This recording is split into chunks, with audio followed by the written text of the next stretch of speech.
Sintonia da Tarde. E o entrevistado do dia. Muito boa tarde para você, ouvinte da Manhã. Eu sou para você, internauta. Boa tarde. Estamos iniciando o entrevistado do dia. E hoje um tema muito interessante. Nós vamos falar sobre as doenças reumáticas que atingem pessoas de todas as idades e a campanha Fevereiro Roxo. Convidamos para estar aqui a doutora Elisa Bertolassi, médica reumatologista. Doutora Elisa, seja bem-vinda. Muito boa tarde. Boa tarde, Moreira. Boa tarde, ouvintes, e boa tarde, internautas. Qual a melhor definição para a reumatologia? Então, a reumatologia é a área da medicina que é responsável pelo estudo das doenças reumáticas. Então, tanto o estudo de diagnóstico quanto tratamentos, alguns casos, medidas preventivas. Então, é a área responsável por estar acompanhando os pacientes com esses diagnósticos. E a atuação do reumatologista, como é que é? Então, o reumatologista, como a reumatologia é uma área clínica, o reumatologista atua basicamente em consultório, através da consulta, que engloba a anamnese, a conversa com o paciente, o exame físico, a solicitação de exames de laboratório, exames de imagem, que são importantes para a definição do diagnóstico das doenças. No caso de feito o diagnóstico, o reumatologista vai propor o tratamento e o segmento, o acompanhamento do paciente. Em algumas situações, há necessidade de tratamentos venosos. É uma área mais nova também que a reumatologia atua, é através do acompanhamento de tratamentos infusionais, com medicamentos feitos na veia. E em algumas situações, há também necessidade de internação. Aí o reumatologista também atua no acompanhamento hospitalar. Basicamente, a gente divide as doenças reumáticas em dois grandes grupos. Doenças que vão cometer mais o sistema músculo-esquelético e o outro grupo engloba as doenças autoimunes, que são doenças mais sistêmicas, que acometem o corpo como um todo. Perfeito. Articulações, tendões e ossos são estruturas do corpo onde o reumatismo tem maior manifestação? Sim. Quando a gente fala reumatismo, é um termo genérico. Existem vários tipos de doenças reumáticas e muitas delas, uma grande parte, ela se inicia nas articulações, nos tendões, causando dor, limitação de movimentos, desconforto. Então, são áreas assim, muito acometidas nas doenças reumatológicas. Então, essas inflamações, essas dores nas articulações, principalmente, já podem ser sintomas de um problema de reumatismo? Sim. Pode ser. Geralmente as doenças reumáticas têm um início mais lento quando você compara com outras doenças. Elas começam mais devagarzinho, acometendo juntas, podendo causar inflamação, podendo inchar, nem sempre, mas pode inchar, atrapalhando, limitando os movimentos no dia a dia. E principalmente quando essas dores, esses sintomas se tornam mais persistentes, é importante que o paciente esteja atento para procurar ajuda médica nesse momento. E fazendo um levantamento para estarmos aqui na entrevista com a doutora Elisa, nós pudemos observar que, em termos de doenças reumáticas, são cerca de 150 doenças, então uma Sim. variedade muito grande, não é? Sim. O reumatismo é um termo genérico, então não diz especificamente qual doença. Hoje a medicina sabe que são mais de 150 doenças catalogadas, podem acometer pessoas de várias faixas etárias, crianças, adultos, idosos, tanto homens quanto mulheres. Então, não há um só reumatismo, né? São mais de 150 doenças e é muito importante diagnosticar o tipo exato de reumatismo que o paciente tem. E atualmente, quais são as mais comuns, doutora? As mais frequentes, como eu disse, a gente às vezes separa nos grupos de manifestações. A mais frequente é a osteoartrite. Até mesmo pela idade da população, a população tem envelhecido e essa está mais associada com o envelhecimento populacional. Outras que têm sido mais frequentemente diagnosticadas hoje em dia é a fibromialgia, a artrite reumatoide, é uma doença muito frequente também, o lúpus, que embora não seja tão frequente quanto as outras, mas na realidade do consultório do reumatologista a gente vê com uma certa frequência também, dentre outras. Perfeito. E o tratamento do reumatismo, como é que ele também tem evoluído? Como é que ele acontece? Aí, assim, vai depender. Primeiramente, é importantíssimo que seja feito o diagnóstico do tipo, né, de qual doença, porque o tratamento não é igual para todas as doenças. Muitas das vezes a gente usa medicamentos, hoje em dia avançou em alguns aspectos, a gente tem os tratamentos infusionais, são medicamentos feitos em clínicas apropriadas, feitos na veia ou às vezes subcutâneos para alguns tipos de doenças reumáticas, além do tratamento medicamentoso. Para muitas situações a gente vai indicar também os tratamentos não medicamentosos, a fisioterapia, a mudança de hábitos, a prática de atividade física. Então, assim, o passo mais importante é que a gente faça o diagnóstico correto para que dessa forma o tratamento proposto também seja correto. O reumatismo, de alguma forma, ele acaba interferindo na qualidade de vida da pessoa, não é? Com certeza. Como se trata muito de doença crônica, isso abala muito a vida do paciente, limita as atividades, às vezes limita o trabalho. Então, assim, acaba atrapalhando muito a qualidade de vida do paciente. Ô, doutora Elisa, e o reumatismo tem cura? A grande maioria das doenças reumáticas não tem cura. Existem para alguns tipos, sim, há capacidade de evoluir com cura, mas aí, novamente, a gente tem que falar especificamente de doenças, né? Num termo geral, falando de reumatismo, a gente não consegue definir, mas falando de doenças especificamente, a grande parte não tem cura. Tem controle, tem tratamento, mas cura não.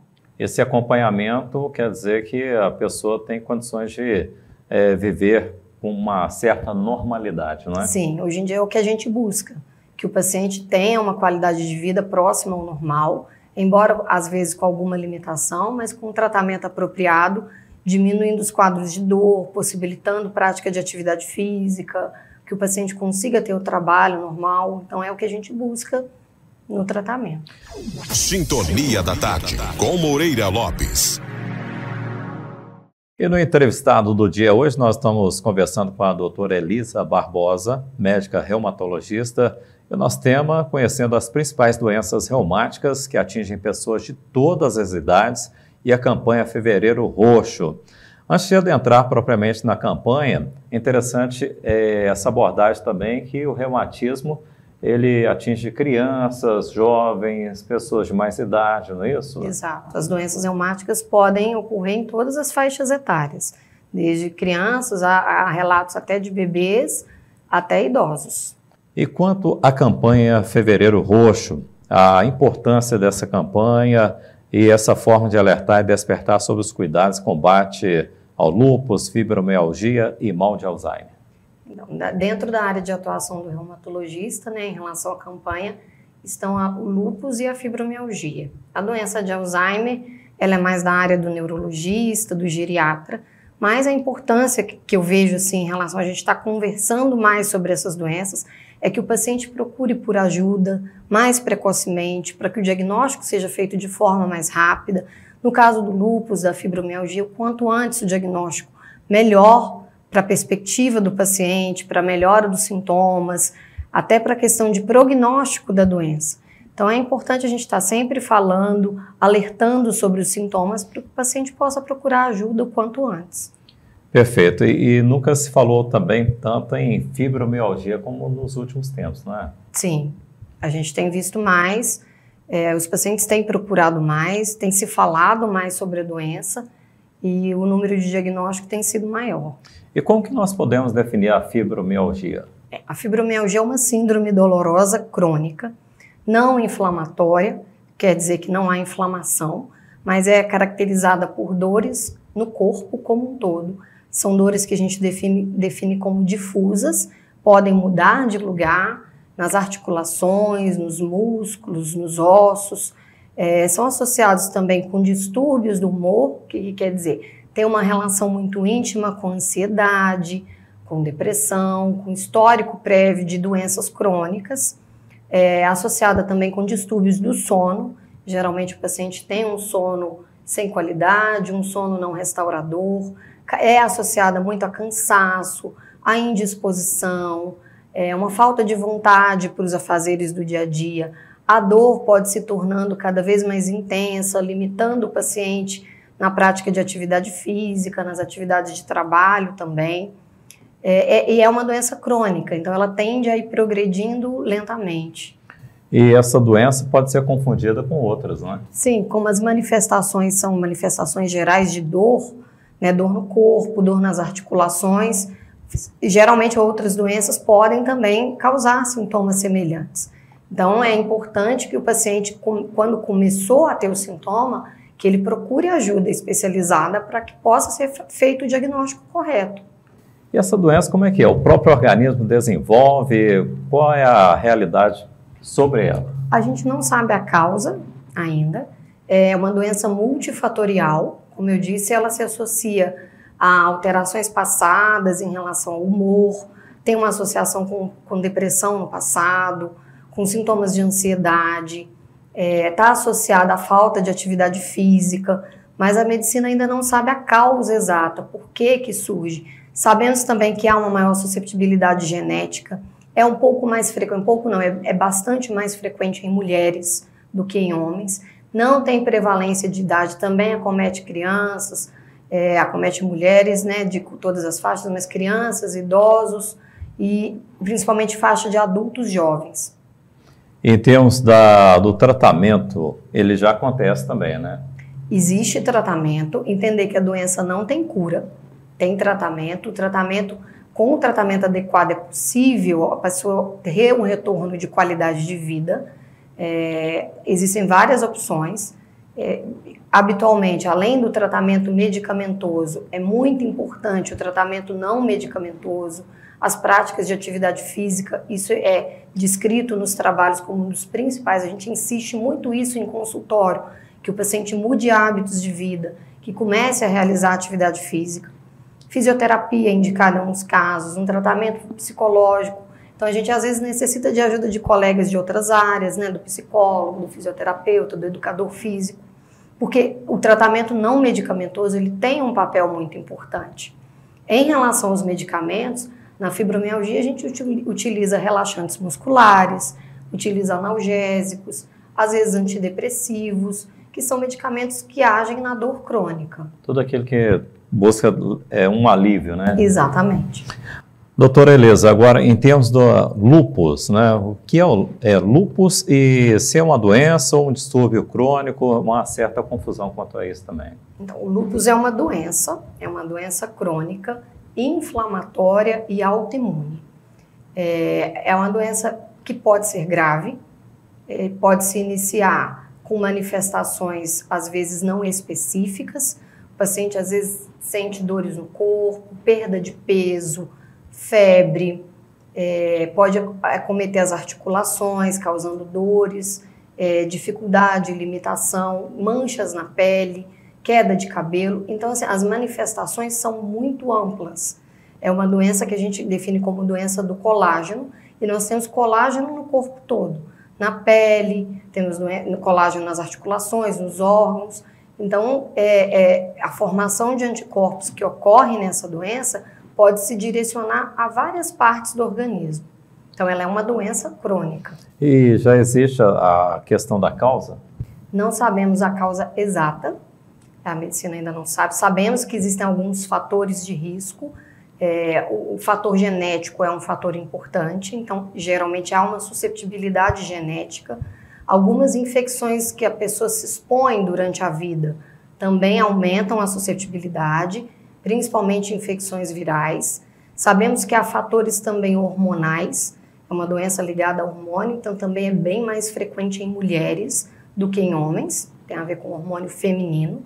E a exposição solar aos raios ultravioleta do sol também é um fator que a gente sabe que tem relevância na origem da doença. E não é contagiosa? Não é. O lúpus não é uma doença contagiosa, é uma doença que o corpo produz de forma errada. Os anticorpos são direcionados para a nossa imunidade, para nos defender contra bactérias, contra vírus. E no lúpus, esses anticorpos são produzidos de forma errada contra proteínas do próprio corpo. Então, eles podem agredir substâncias que tem ali na pele, nas articulações e, às vezes, em órgãos, causando sintomas. Na questão do tratamento, quando é qualificado, pode ter uma melhora na qualidade de vida também, não é isso? Sim, sim. O tratamento do lúpus, quanto mais precoce, melhor.